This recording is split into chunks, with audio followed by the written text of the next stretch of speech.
রাজধানীর অদূরে ঢাকা জেলার সাভার বাসস্ট্যান্ড এলাকায় দীর্ঘদিন ধরে ত্রাস সৃষ্টি করা এক ছিনতাইকারী চক্রের 4 সদস্যকে আটক করেছে বাংলাদেশ সেনাবাহিনী।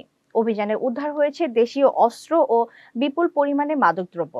শাহজালাল ভূঁইয়া উজ্জ্বলের তথ্যচিত্রে বিস্তারিত। ঘরে বা ইন্ডাস্ট্রিতে মেঘনা স্টার কেবলস, বিশুদ্ধ কপারের নিরাপদ কেবলস, আপনার নিরাপত্তার সঙ্গী।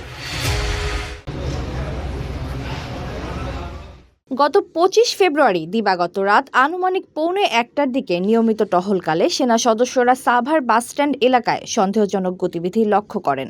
এ সময় কয়েকজন পথচারীকে ঘিরে ধরার চেষ্টা করলে সেনাবাহিনী দ্রুত কৌশলগত অবস্থান নেয়। উপস্থিতি টের পেয়ে পালানোর চেষ্টা করলে ধাওয়া দিয়ে ঘটনাস্থল থেকেই জাহাঙ্গীর আলম ও রিপন মিয়াকে আটক করা হয়। HPL uPVC pipe and fittings, শক্ত, মজবুত ও দীর্ঘস্থায়ী, এক পাইপে জীবন পার। তল্লাশিতে তাদের কাছ থেকে উদ্ধার হয় ধারালো অস্ত্র ও মাদক। অভিযান আরও জোরদার করে পরবর্তী তল্লাশিতে বনপুকুর এলাকার শাহিন ইসলাম ও রাসেল নামে আরও 2 কিশোরকে আটক করা হয়। তাদের কাছ থেকে ইয়াবা, হিরোইন, গাঁজা, মদ এবং মাদক বিক্রির নগদ অর্থ জব্দ করা হয়েছে।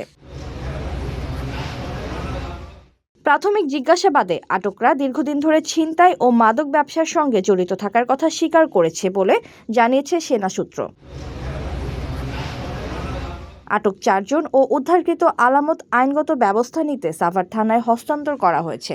জননিরাপত্তা নিশ্চিত করতে এ ধরনের অভিযান ভবিষ্যতেও অব্যাহত থাকবে বলে জানিয়েছেন সেনাবাহিনী। এতক্ষণ আপনাদের সাথে ছিলাম তামান্না ইসলাম তন্নি। প্রতিদিনের নিউজ আপডেট পেতে আমাদের সাথেই থাকুন।